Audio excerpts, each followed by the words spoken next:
আশা করি সকলে ভালো আছো, বাড়িতে আছো, সুস্থ আছো। দেখো,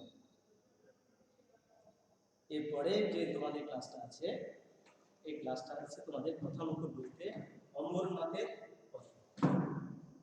কি বললাম? অমরনাথের পথে কার লেখা?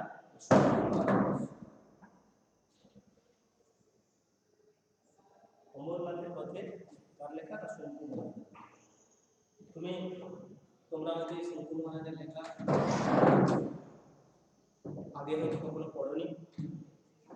শঙ্কু মহারাজ মূলত একজন ভ্রমণ কাহিনীমূলক লেখক এবং তার বেশিরভাগ লেখায় ভ্রমণ কাহিনী। শঙ্কু মহারাজ মূলত ছিলেন পর্বতারোহী। তিনি বহুবার পর্বতে গেছেন, হিমালয় পর্বতে অনেকবার তিনি উঠেছেন, সেখানে ট্রেকিং করেছেন। আর সব থেকে বড় কথা একটা শুনলে তোমরা হয়তো বিষয় হবে, শঙ্কু মহারাজ কিন্তু কোনো একজনের নাম নয়। শঙ্কু এর আসল নাম হচ্ছে জ্যোতির্ময় ঘোষ দস্তিদার, আর মহারাজ নাম হচ্ছে কমল কুমার গুহ। এরা মামা। তা পাহাড় বা পর্বতে তারা গেলে দুজনে একসঙ্গে যেতেন, মামা ভাগ্নে মিলে। এবং বেশিরভাগ বই, প্রতিটা হচ্ছে বেশিরভাগ বই এরা দুজনে একসঙ্গে লিখেছিলেন। সেই জন্য শঙ্কু মহারাজ নামটা এখানে এসেছে। তবে কথিত আছে যে দু একটা বই ছাড়া বেশিরভাগ নামই কিন্তু জ্যোতির্ময় ঘোষ দস্তিদার তার নিজের লেখা। দু একটা বই শুধুমাত্র তারা দুজনে একসঙ্গে লিখেছিলেন, প্রকাশও করেছিলেন দুজনে একসঙ্গে। আর সেই জন্য এই শঙ্কু মহারাজ নামে অনেক গল্পগুলো প্রকাশিত হয়েছে। জন্ম হচ্ছে, আমরা শঙ্কু মহারাজ শঙ্কুই যেহেতু আসল লেখক, শঙ্কুর জন্ম হচ্ছে 7ই মার্চ 1931, মৃত্যু হচ্ছে 18ই অক্টোবর 2004 সালে। বিখ্যাত তার কয়েকটা গ্রন্থ হচ্ছে হিমালয়, ভ্রমণে ভারত, হিমালয় ভারত আছে, আর যদি গ্রহণ না হতো অমরকীর্তন, এরকম বহু তার বই আছে, প্রায় 30টার মতো তার গ্রন্থ আছে। এখানে আমরা যেটা দেখব যে বাঙালি একটা ভ্রমণ পিপাসু, বাঙালিদের প্রত্যেকেই আমরা বাড়ির বাইরে যেতে চাই। কেউ বা প্রকৃতির টানে, কেউ বা সম্পদের টানে, তাই তো, কেউ বা তার একঘেয়েমি কাটাবার জন্য, আনন্দ পাওয়ার জন্য। তাহলে ভ্রমণ পিপাসু মন বাঙালিদের। কিন্তু অনেক কিছু জায়গা যাওয়াও আমাদের কাছে দুঃসাধ্যের ব্যাপার। সাধ্য থাকলেও হয়তো আমাদের শারীরিক পরিশ্রমে আমরা যেতে পারি না। শারীরিক পরিশ্রম আর অনেকের হচ্ছে মানে শখ থাকলেও তার সাধ্যের অতীত হয়ে যায়। সেই জন্য আমরা কি করি না, ভ্রমণ কাহিনী পড়ে আমরা কিছুটা হলেও আমাদের ভ্রমণ পিপাসু মন কিছুটা হলেও আমরা তার পিপাসা চরিতার্থ বা পিপাসা থেকে পরিতৃপ্তি লাভ করতে পারি। সেই জন্য ভ্রমণ কাহিনী পড়ে আমরা যেখানে আমরা যেতে পারি না, সেখানে না যাওয়ার যে আনন্দটা আমরা হয়তো ভুলে যেতে পারি কিসে? না ভ্রমণ কাহিনী। সার্থক ভ্রমণ কাহিনীকার তার ভ্রমণ কাহিনীর সঙ্গে সঙ্গে একজন পাঠককে এতটাই মোহাবিষ্ট করে রাখে যেন মনে হয় যে আমরা লেখকের সঙ্গে সঙ্গে ঘুরছি। অর্থাৎ তার দৃষ্টিপথের বর্ণনা, তার নৈসর্গিক সৌন্দর্য, প্রতিটি সময় ধরে প্রতিটি কথাতে এত পুঙ্খানুপুঙ্খভাবে তারা বিচার করেন বা বিশ্লেষণ করেন যেন আমরা না গিয়ে শুধুমাত্র বই পড়ে যেন পাঠকের আমরা সঙ্গী হিসেবে আমাদের পরিচিত। তাই পাঠকের লেখার সঙ্গে ঘুরে দেখবার যে অনুভূতি, সেই অনুভূতিটা আমরা কোথায় পাই? না এই ভ্রমণ কাহিনী থেকে। তাই সাধারণ জ্ঞান এবং নিরাটস্তরের ঘটনার বর্ণনায় মহারাজের একমাত্র সম্পদ। আমরা এখানে বলবো অমরনাথের পথে।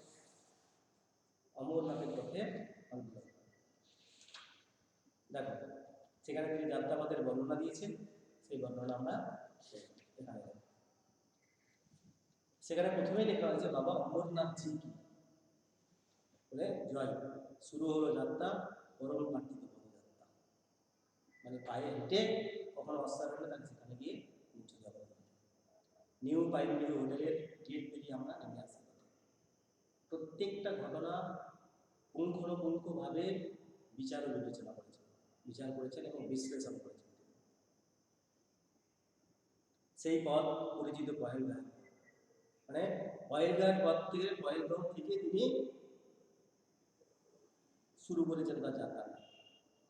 গতকাল বারবার যে পথে পদচারণা করেছি সেই পথ দিয়েই চললাম। আমরা 10 জন পদাতিক রয়েছি সবার শেষে। পদাতিক মানে যারা পায়ে হেঁটেছেন, অশ্বারোহীরা টকবক করে চলছে আগে, যারা ঘোড়ায় চেপে আছে। পথটা প্রায় মিছিলে পরিণত, এত লোক এত জন যেন মিছিলে পরিণত হয়েছে। যত দূর দেখা যাচ্ছে শুধু মানুষ আর মানুষ, ঘোড়া।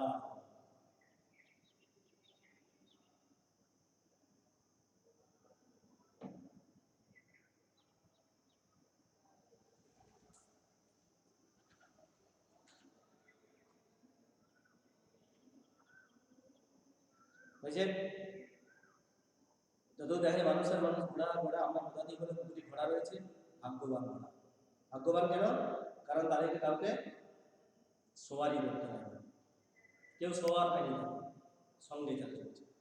গৌরী ও তুলতুল তাদের পিঠে উঠেছে, তারা হেলে হেলে আগে চলছে। রমণীয় পহেলগাঁও অনন্তনাগ জেলার একটি তহসিল।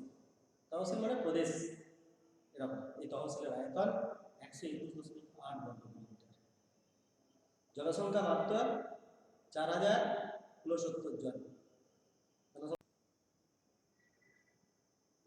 রমণীয় পহেলগাঁও এবারে মাত্র একটি দিন কাটিয়ে গেছে তার বুকে। এর মধ্যে কেমন যেন একটা মায়া পড়ে গিয়েছে। বিদায় বেলায় মনটা তাই ভারী হয়ে পড়েছে। কিন্তু আমরা তো আবার ফিরে আসবো তার কাছে, তবু মন মানে না, বিরহ মানে বিষয়। তারপরে নৈসর্গিক যে সৌন্দর্য, যার টানে তারা বেরিয়েছে কলকাতা থেকে শুধু অমরনাথ, তাই তো, সেটাকে ছেড়ে আসতে তাদের বিষাদগ্রস্ত, তারা বিষাদগ্রস্ত। তাদের মহালে মনকে বিষাদমুক্ত করতে হবে। বিষাদগ্রস্ত মন নিয়ে পাহাড়ি পথে পাড়ি দেওয়া যায় না। তাই পথের পাশে দোকানপাটের দিকে তাকায়, অন্যমনস্ক হয়ে উঠতে চায়। বাজার ছাড়িয়ে এসেছি, এড়িয়ে এলাম ময়দান, পৌঁছলাম রিডারের তীরে। রিডারের তীরে পথ চলে পায়ে পায়ে পৌঁছতে হবে অমরনাথ, অমরতীর্থ অমরনাথ। রিডারটা কি অনেক অবশ্য নদীর এই অংশটাকে শেষ নাম নদী। তাদের মধ্যে কোলাহাই থেকে সৃষ্ট ধারাটি শুধু লিডার, আর এটি তার উপনদী। আমি কিন্তু তাদের সঙ্গে একমত নই। আমার কাছে এটি লিডার বা নীলগঙ্গার বাম দিক দিয়ে সারি সারি পথ, সারি বেঁধে পথে চলেছি। আমরা এখন অমর তীর্থের পথে চলেছি। সবার আগে মামা ও ভাগ্নে, তাদের পেছনে সরকারদা ও পরিতোষবাবু, তার স্ত্রী ঘোড়ায় চড়ে এগিয়ে গিয়েছেন। পরিতোষবাবুদের পিছনে ব্রহ্মচারী অশোক, তাদের পরে তুলতুল ও গৌরী, সবার শেষে আমি এবং আসি। লাঠি হাতে অক্লেশে এগিয়ে চলেছি। সামনে ও পেছনে যতদূর দেখা যাচ্ছে শুধু সারি সারি যাত্রী, অশ্বারোহী কিংবা পদাতিক। অশ্বারোহীর সংখ্যায় বেশি। বিগত 20 বছরে হিমালয়ের বিভিন্ন দুর্গম তীর্থপথ অতিক্রম করেছি, কিন্তু কোথাও এত অশ্বারোহী দিত। অথচ পাহাড়ি পথে ঘোড়ায় চড়া যেমন কষ্টকর তেমন বিপজ্জনক, প্রতি মুহূর্তে পড়ে যাওয়ার পায়। আর তার ফলে চারিদিকে নজর দেওয়ার অবকাশ থাকে না। দেবদত্তা হিমালয়ে অপরূপ রূপ দেখা থেকে দেখে যায়। শহর ছাড়িয়ে এসেছি, পথটা একটু উঁচুতে উঠে আবার নেমে, সেখানে রামজি মন্দির। মন্দির দর্শন করে সোজা উত্তরে এগিয়ে চললাম। আমাদের বাঁকে নদী, ডাইনে বনের মাঝে মাঝে বাড়ি, পথের পাশে ছোট্ট উড়ান কিংবা শাকসবজির বাগান, তারপরে কাঠ ও টিনের ঘর, ছবির মতো সুন্দর। আমাদের কথাবার্তা ও পায়ের শব্দে সাড়া পেয়ে জীর্ণ পোশাক পরা কিছু ফুলের মতো সুন্দর কয়েকটি ছোট ছোট ছেলে মেয়ে ছুটে বাইরে আসে। হাত বাড়িয়ে অনুসারে বলতে থাকে, বাবুজি সেলছি সাপ, 2-4টি করে পয়সা দিই, 2-1টি করে লজেন্স দিই, ওরা খুশি হয়ে এসে নাম করে। কাশ্মীর থেকে কন্যাকুমারী, আসাম থেকে গুজরাট, যেখানে গিয়েছি এই অভুক্ত ছেলে মেয়ে দল এসে এমনই আমার পথ করে দাঁড়িয়েছে। 2-4টি পয়সা দিতে তারা খুশি হয়ে নমস্কার করেছে। এদের কাছে হিন্দু, মুসলমান, বৌদ্ধ, খ্রিস্টান শব্দগুলো অর্থ। এরা শাসক দলের বদলের সম্মান রাখে না, হয়তোবা স্বাধীন ও পরাধীনের পার্থক্য বুঝে নেয় না। পথটি বাঁয়ে বাঁয়ে, আমরা উতরাই পথ পেয়ে নেমে এলাম দুধারের বেলা। কাঠের প্রশস্ত পুল পেরিয়ে নদীর অপর তীরে এলাম। এখানে নীলগঙ্গা আমাদের তাই। আমরা চড়াই ভেঙে উপরে উঠছি, একটু বাদে চড়াই শেষ হলো, প্রায় সমতল একটি সংকীর্ণ অধিকক্ষা। তারই উপর দিয়ে পথ প্রসারিত, উপরে নদীর গায়ে খাড়া পাহাড়, এবারে পাহাড় অনেকটা দূরে সরে গিয়েছে। এখানে কয়েকখানি কাঠ, পাথর ও টিনের ঘর রয়েছে। তার একখানিতে চুঙ্গি অফিস, ঘোড়া ও ডান্ডিওয়ালাদের পর্চা পরীক্ষা করা হচ্ছে কাগজপত্র। সুতরাং অস্থায়ীদের নামতে হয়েছে মাটিতে, ঘোড়ার সঙ্গে তারাও দাঁড়িয়ে রয়েছে পথের পাশে। আমাদের ঘোড়া দুটি লাইনে না, আমরা শালবল্লির গেট পেরিয়ে এই পারে আসি। বাকি ঘরগুলো সবই দোকান, দর্জি, মুদি, মনোহারি দোকান ইত্যাদি। চাল, ডাল, আটা, তেল, নুন, বিড়ি, দেশলাই থেকে কাপড় পর্যন্ত সবই পাওয়া যাচ্ছে। গুটি কয়েক চায়ের দোকান আছে, কিন্তু আমরা বসলাম না, সোজা পথ ধরে উত্তর পূর্বে এগিয়ে চললাম। কয়েক পা এগিয়ে ছোট্ট কাঠের পুল, বাঁ পাশের পাহাড় থেকে একটা ঝর্ণা এসে নীলজঙ্গায় পড়েছে।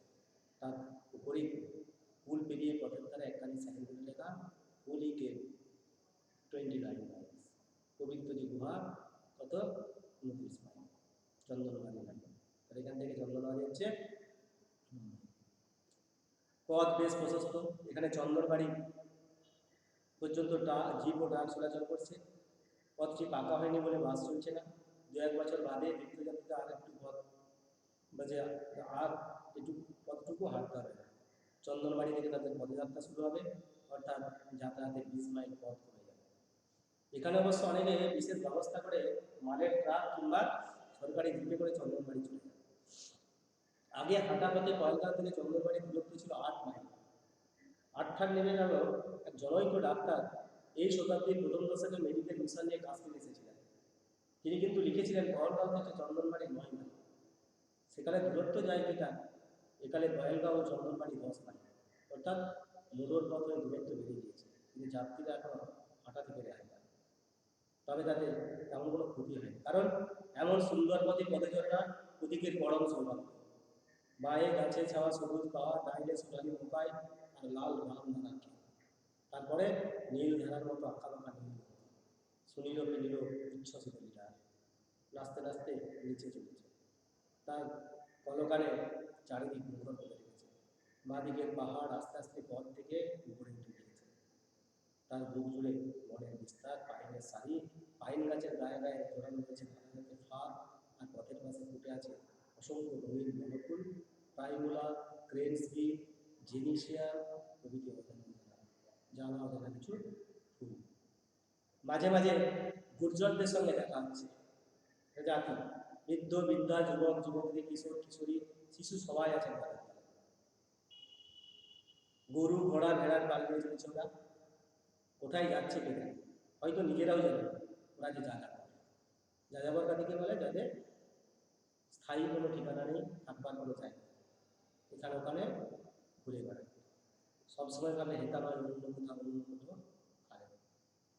তারই ফলে আমরা হারিয়ে যাওয়া অমরনাথকে খুঁজে পেয়েছি। এদেরই মতো একজন যাযাবর গুর্জর ছিল আক্রমণ বন্ধু। অমরনাথ আবিষ্কারটা কীভাবে হয়েছিল? বয়েলগাঁও তহসিলের বটকোট গায়ের মানুষ তিনি ভেড়া চড়াতে গিয়েছিলেন ওই অঞ্চলে। একদিন একটা ভেড়া গেল হারিয়ে। ভেড়া খুঁজতে খুঁজতে আক্রমণ বলে পৌঁছলেন একটি গুহা দেখতে। মেষপালক তার হারিয়ে মিষ্টাকে খুঁজে পেয়েছিলেন কিনা জানা যায়, শুধু জানি তিনি হারিয়ে যাওয়া অমরদীপ্তকে খুঁজে পেয়েছিলেন, দর্শন করেছিলেন স্বয়ং আক্রমণ মল্লিক সম্ভবত সেই মেষপালকদের নেতা ছিলেন। তাই তার বংশধরগণ আজও ভক্তবৃন্দের অর্ঘের অংশ পেয়ে থাকেন।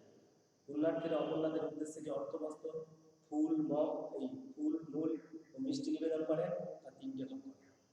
এক ভাগ পাঞ্চড়ির মহান্ত মহারাজ, এক ভাগ মার্তণ্ডের পান্ডা অর্থাৎ অমরনাথের পূজারীরা, আর এক ভাগ আক্রমণের বংশধর। মুসলমান হয়েও তারা পুরুষানুক্রমে হিন্দু পুণ্যার্থীদের অর্ঘ পেয়ে যাচ্ছেন, আর তাই মল্লিকারা বহরগাঁর শ্রেষ্ঠ ধনী পরিবার। আক্রমণ কবে গুহাতীর্থ আবিষ্কার করেছেন তার তারিখ জানা নেই। আমি শুধু জানি সেটা নিতান্ত একালের কথা, কারণ আধুনিক যুগে আমরা অমরনাথকে হারিয়ে ফেলেছিলাম। অমরনাথ সুপ্রাচীন তীর্থ, সেখানে সবাই জানতেন এই গুহাতীর্থের কথা, যাত্রারও প্রচলন ছিল। এর সবচেয়ে বড় প্রমাণ কাশ্মীর ও হিমাচলের শ্রেষ্ঠ ইতিহাস রাজতরঙ্গিনী। কাশ্মীর নিয়ে লেখা। কাশ্মীর রাজ জয়সিংহের সভাপতি কল্যাণ এই গ্রন্থ রচনা আরম্ভ করেন। 1150 খ্রিস্টাব্দ পর্যন্ত ইতিহাসকে সূত্রবদ্ধ করেন। পরবর্তী অংশ 1459 খ্রিস্টাব্দ পর্যন্ত লিপিবদ্ধ করেন কবি জোন রাজ। তার শিষ্য কবি শিবর রচনা করেন পরবর্তী অংশ, অর্থাৎ 1486 খ্রিস্টাব্দ পর্যন্ত সময়ের ইতিহাস। তার মানে রাজতরঙ্গিনী দ্বাদশ থেকে পঞ্চদশ শতকের কাব্য ইতিহাস। রাজতরঙ্গিনী থেকে জানা যায় প্রায় 3000 বছর আগে রামদেব নামে কাশ্মীরে একটা রাজা ছিলেন। তিনি সুখদেব নামে এক লম্পট রাজপুরুষকে গুহাতীর্থ অমরনাথে বন্দী করে রেখেছিলেন। তারপর তাকে নীলগঙ্গায় ফেলে দিয়ে মেরে ফেলা হয়। রাজতরঙ্গিনীর আরেক জায়গায় বলা হয়েছে খ্রিস্টপূর্ব 34 থেকে 37 খ্রিস্টাব্দ পর্যন্ত মহারাজা সৈরিমতি কাশ্মীরে রাজা ছিলেন। তিনি অমরনাথের যাত্রার অংশ নিয়ে তুষারলিঙ্গ দর্শন করেছিলেন। এই তো গেল প্রাচীন যুগের কথা। এবার মধ্যযুগের কথা ভাবা যাক। 1586 খ্রিস্টাব্দে সম্রাট আকবর কাশ্মীর অধিকার করেছিলেন। তার সভাসদ ঐতিহাসিক সুপণ্ডিত আবুল ফজল তার আইডিয়া আকবরী গ্রন্থে অমরনাথের তুষারলিঙ্গ যাত্রা সম্পর্কে বিশদ বিবরণ দিয়েছেন।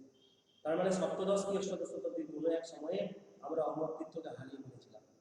অষ্টাদশ কি ঊনবিংশ শতাব্দী আক্রমণ আবার গুহাতীর্থকে খুঁজে পেয়েছিল এবং তার অনধিকার পরেই পণ্ডিত হরিদাস টিকু এই যাত্রাকে জনপ্রিয় করে তোলেন। কিন্তু গুহাতীর্থের কথা এখন আর তীর্থ কিংবা তীর্থদেবতার কথা না ভেবে তীর্থপথকে দেখা যায়। জগৎগুরু শঙ্করাচার্য স্বামী বিবেকানন্দের পদরে রঞ্জিত পথে পদচারণা করেছি আমি ধন্য ধন্য আমার জীবন। কারণ ওনারাও এই পথ দিয়েই অমরনাথ দর্শন করেছিলেন। বাঁদিকে পাহাড়ে গিয়ে খানিকটা ঘাসে ছাওয়া বড়ময় সবুজ পাহাড়ের পদদেশে মোকায় খেয়ে ডান দিকে অনেকটা নিচু হয়ে রয়েছিল, নীলগঙ্গা সবসময় দেখা যাচ্ছে না। ঝোপঝাড়ের আড়ালে লুকিয়ে পড়ছে মাঝে মাঝে, কিন্তু নিজেকে গোপন করতে পারছে না, কারণ তার কলকানের কানে আসছে অবিরত আরেকটি গ্রামে আসা গেল। ছোট গ্রাম, পথের দুটি দোকান, গুটি কয়েক বাড়ি, কয়েকটি ছেলে মেয়ে তেমনি পথে দাঁড়িয়ে পয়সা চাইছে, আর তেমনি 2-4টি করে পয়সা দিতে আনন্দে আত্মহারায় উঠেছে। সবাই বলে কাশ্মীর বড় ঘুরতে জায়গা, কথাটা মিথ্যেই নয়। প্রতি বছর পৃথিবীর বহু প্রান্তের পর্যটকরা কাশ্মীরে এসে কোটি কোটি টাকা খরচ করে যায়। তার উপরে ভারত সরকার বহু বছর ধরে কাশ্মীরদের উন্নয়নের জন্য অত্যন্ত উদার হস্তে সাহায্য করে চলেছেন, অথচ দরিদ্র কাশ্মীরের অবস্থা একই রয়ে গেল। 80 বছর আগে স্বামীজি যখন এই পথ দিয়ে অমরনাথ গিয়েছিলেন, তখন তার কাছে ছেলেমেয়েরা যেমন পয়সা চেয়েছে আজও তেমন কাছে চাইছে। সেই ট্র্যাডিশন সমানে চলেছে। চিন্তায় ছেড়ে পড়ে গৌরী ঘুরিওয়ালা জায়গায় পিটিপথের শেষ কাল। তাহলে দেখো, এই ভ্রমণ কাহিনী করতে করতে আমরা যেন মনে করছি একটা কোথায় আমরাও বোধহয় সেই অমরনাথে লেখকের সঙ্গে বোধহয় আমরা পা মিলিয়ে চলেছি। তাহলে উৎকৃষ্ট ভ্রমণ কাহিনী আমাদের সেখানে যেতে না পাওয়ার যে অতৃপ্ত বাসনা, তার পরিতৃপ্তি ঘটায়। তাই এই অমরনাথের গল্পটা পড়েও আমরা কিছুটা হলেও অমরনাথ সম্পর্কে যে অজানা তথ্য, অমরনাথ সম্পর্কে যে কিছুটা হলেও আমরা ধারণা এখানে পেয়েছি। এখানেই ভ্রমণ কাহিনী পড়ার